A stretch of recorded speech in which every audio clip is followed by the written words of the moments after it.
Wellness Wednesday. I'm Deborah. And I'm Rachel.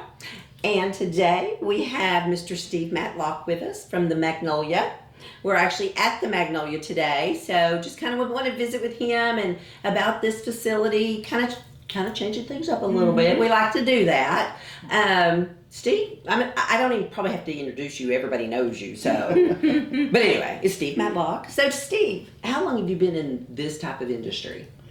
Well, I've been a nurse since the late 1970s. I got into long-term care in 1993. And you're 12. I mean, how did you do that? Just by luck. I've been fortunate enough to where jobs that I've had have been offered to me without me having to go solicit for them.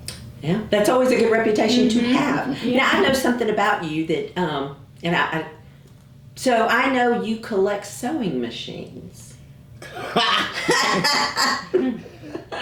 My wife collects sewing machines. You actually came to a garage sale my daughter had. I did. And you picked one up. So I was like, oh Lord, looky there. Find something new about somebody. Yeah, my wife is kind of a behind the scenes seamstress. She loves to sew and create. Ah, good to know. We need that in our back pocket because we're always looking for somebody to do something like that.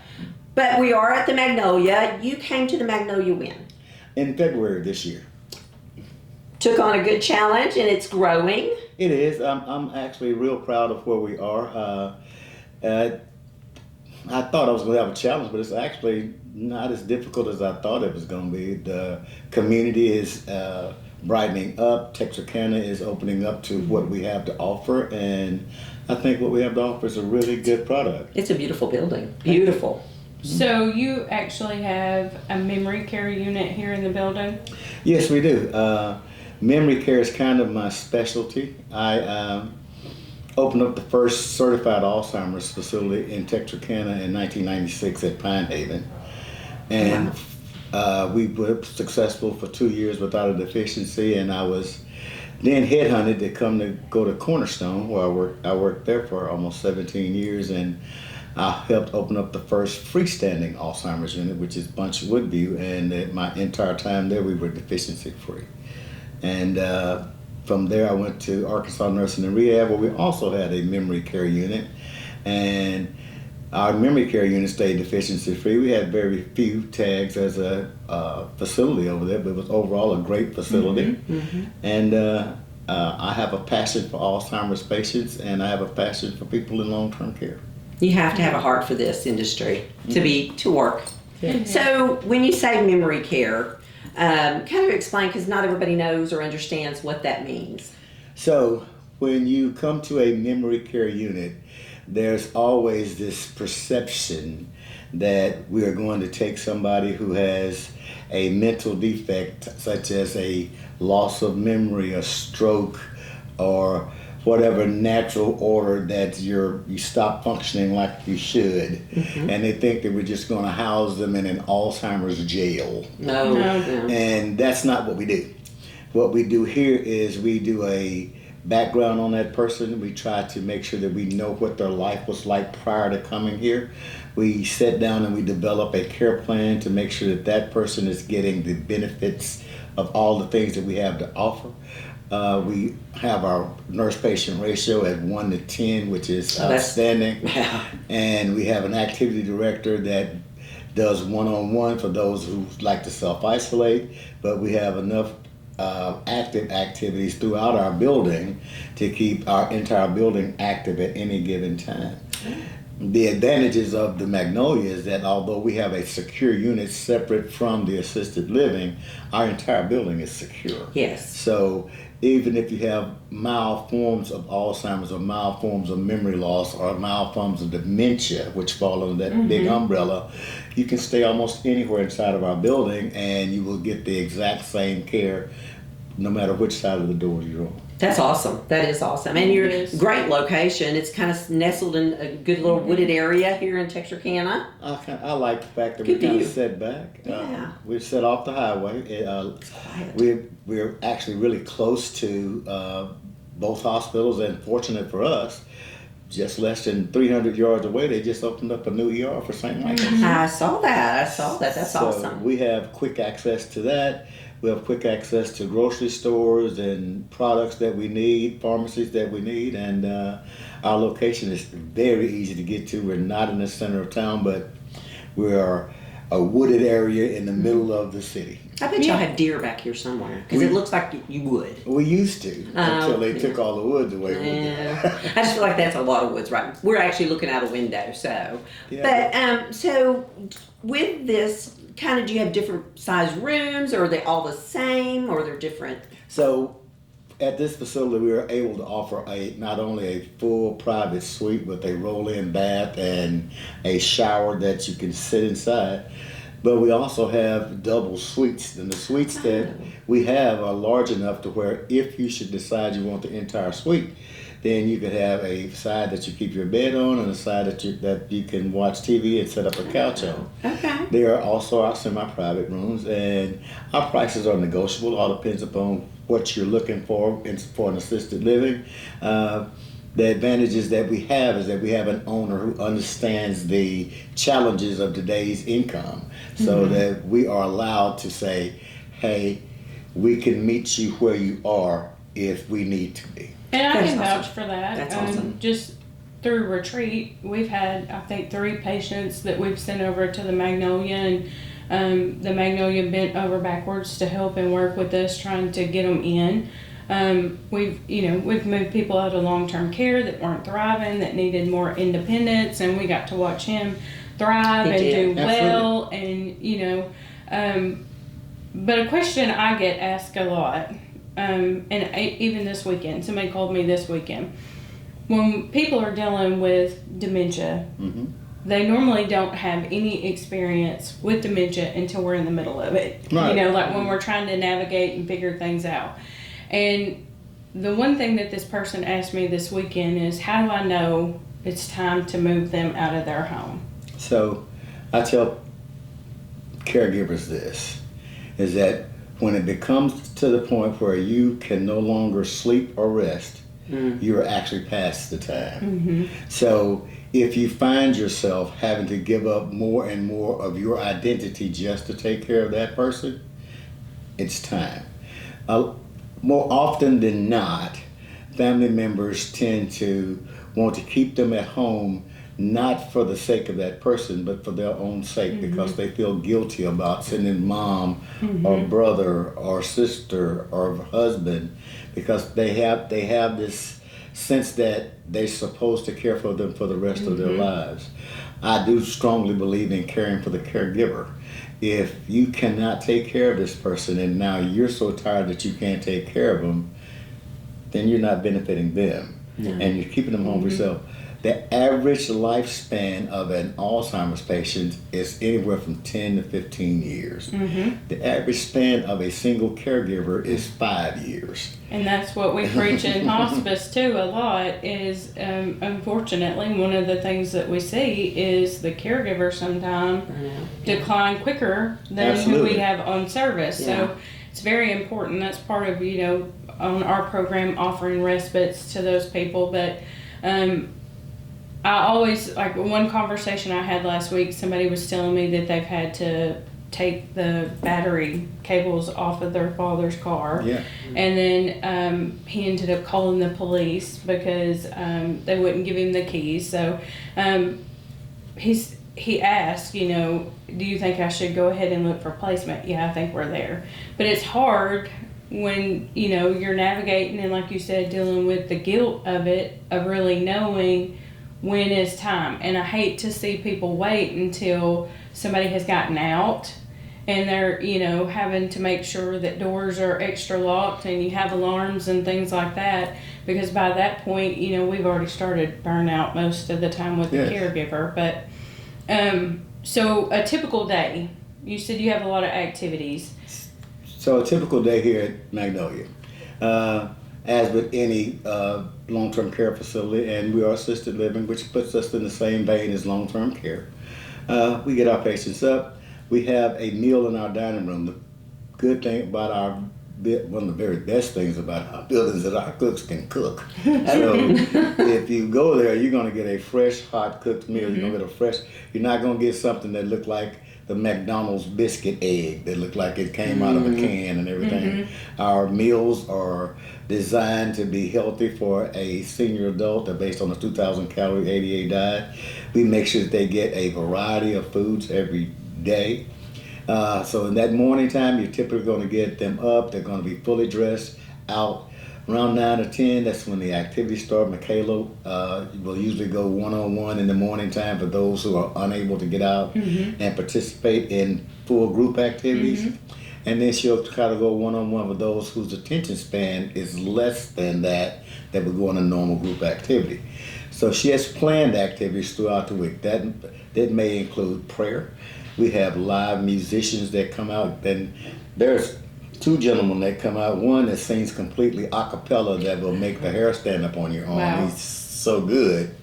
And then you got this other guy who plays like 9 instruments and can almost imitate anybody from Elvis Presley to Jay-Z. We need to get his name. And so, That might be I mean, fun. he literally has the whole building up dancing Oh, wow. throughout the day. And we're fortunate enough that for each of our providers, they all provide some sense of a ministry that comes out. They all have their pastors or their designated person to come in and say prayer. But we also have a couple of volunteers that come out and on the weekends to help with us to make sure that the activities are ongoing. Are still going. Around year round. I mean, weekly around. 7 days a week. Yeah. So it's a variety of things. I could sit there and tell you them all, but I would suggest reading at the counter. As you saw today, Yes. we are visiting England. So today they get their little passport signed. So they're going to get out and they're going to have tea and crumpets and sit back and have a conversation. Or they may have a day where you have to look at the age group that you're looking at. Are they the seniors from the 40s or the 50s? So they have a time that they reminisce. So there's a reminiscent time, and you allow them that time because their long-term memory is great. Yeah. And they remember the 50s and the 60s and the 70s when they were younger. So you can allow them to just talk about what they did, and sometimes that just lets them have a way of getting that out so they can so that they know Reliving a purpose. right, they know that they're being heard. And I'm they, telling and you, they- that's and they my feel like a favorite person. time. I love to hear those stories. Like, when I was with another hospice, World War II was a lot of those veterans, and Right. I'm telling you, those stories. Actually, one had a whole bunch of books, and we just went through them. I'm like, oh my gosh, it's fun to hear their story. Well, and that's something, that we have to recognize in this industry. So the greatest generation is now starting to leave us. Yes. So we're no longer in the age of Amos and Andy. We're not going to be looking at old pictures of Lucille Ball and Jackie Gleason, those guys. We're starting to get the very tip of the new baby boomers. So the challenge now is, how do we accommodate their needs? How do we make sure that we're providing them what they need to thrive in because they're in the electronics, they're in the better music, better cars. They don't want to sit inside a building and do bingo. So we have got to make sure that we are preparing the future for the next 15 years, because now we're fixing to get the largest influx of seniors. Over 30%. Right. The last study I saw. And they were the ones who were smoking weed and dropping hash. Yeah. And All that good taking stuff in the psychotropics 60s and 70s. Yeah. and drinking out and those things. So we have to plan for those, and we have to train our staff to be ready to accept those new patients who are going to be just as smart or smarter than you think you are. And they need technology. And they may want a drink. They may want some wine. They may not want grandma's cooking. They may want a grill. Fast food and food. stuff going through. So that's part of the preparation that we're doing here. I have an in-service the third Wednesday of every month, and randomly throughout the month to kind of get them prepared for the new influx of new types of patients that we're going to get, or residents. We don't have patients, we have residents. Right. I got to go to a seminar once on culture change in long-term care, and that was 4 or 5 years ago. So just seeing, from how things were back then to how they are now, and accommodating that, you hit the nail on the head. So people will be very different. Their days will look different. What they prefer is going to be different. That's right. But in the assisted living, you guys have an RN here every day, Monday through Friday? Monday through Friday, we have a registered nurse here. I'm also a nurse, and I'm also an administrator.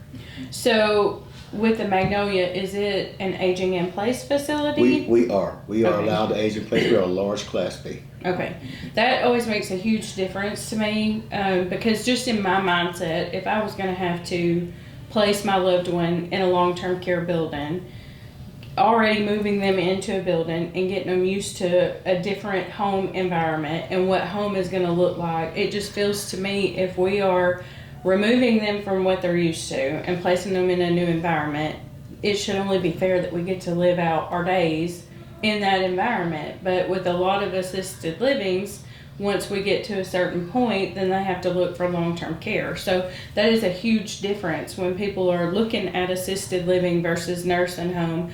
The different types, Class B, aging in place, your loved one's never going to have to pack up and move to long-term care. Well, that's true, but that's why it's important that we maintain a great relationship with providers, because providers give that little extra that we need in order to maintain them in our facility. But there are certain things that I'd have to get too in depth with that go along with the regs, but we invite providers in so that we want them to see what that resident is doing, what they can offer to help us enhance the care of that resident, but it also makes us a part of the greater healthcare community so that you know what we have to offer out here, the families know what we have to offer.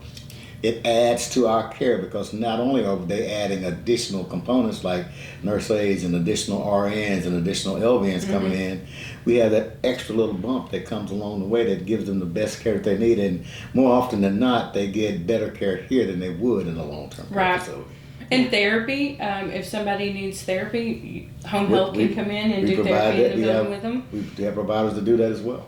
That's awesome. That is awesome. It's under one roof. Yes. You don't have to go anywhere. No. I really like the age in place because that's so important. Because you've worked in nursing home, I've worked in nursing home, long-term care. It's a different. It's a whole other animal. Yeah, it is a different, totally different creature. But it's not that they don't give good care. It's not that at all. The ratio is a lot different. Right. Here, how many rooms do you have of it? We can accommodate 40 patients. Awesome. That's nice size, and the grounds are beautiful. And they're building always smells clean. Every time I come that's in here, it important. smells Let me clean. tell you, that's important. As I tell people when they were looking at long-term or anywhere, I said the three things you look at: you go in, what does it smell like? You hear a lot of yelling. Is the staff friendly? Then if you get a check for all three of those, then you should be okay. But those are very important things. I said if you come in a building and one of those are off, turn around and walk back out. Well, I always look at the residents too, because the classic thing that my first experience in a nursing home, my grandmother was a DON of several different nursing homes. And so every now and then in the summer, I would get to go with her. And one of the things that always stuck out to me as a kid was, why do these people look so unhappy up here? Because if you're walking into a long-term care building and they're all sitting around the nurse's station That drives me insane. with this sad, glumpy face, that Staring to me into the doesn't say wind, good quality of life. But even when you walk in here, the first thing I always notice is there's always residents on the couch or in those chairs, and they look like they're at home in their living space, or they are doing something over with the activities. Like today, the first thing I noticed was the flags, and I'm like, what kind of party are we having today? Yeah. So It's a treat. when you walk in and the patients and residents look happy, that speaks volumes. It does. It truly does. Speaks volumes. So how do they? So if somebody's wanting to come take a tour, do they just stop by, or do they need to make an appointment? What do you suggest? I'd always prefer an appointment so that you could talk to me. Right. But I'm training my staff to where anybody can give a tour. That's good. This building and the staff are designed to say, hey, here's what we offer. Everybody has access to the rooms. They know what we have available. They don't know the cost, but they can always pick up the phone and call me. The advantage that they have of me is I live just 5 minutes away. Oh, there you go. It won't take me long to get here. And I'm available 7 days a week, so I don't mind coming up here and selling my product. The advantage that I have that a lot of people don't is that my building sells itself. It does. You know, it really does. I've been blessed enough to where my name has gotten out there by word of mouth, and it's allowed me to have some privileges that I wouldn't normally have.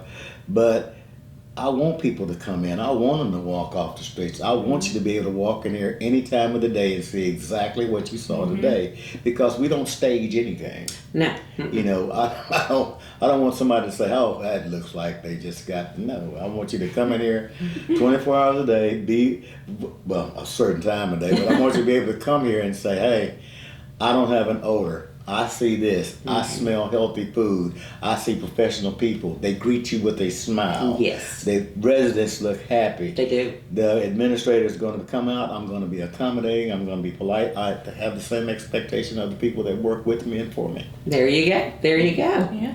Well, changing subjects, we're mid-July. What has happened? How did we get to mid-July?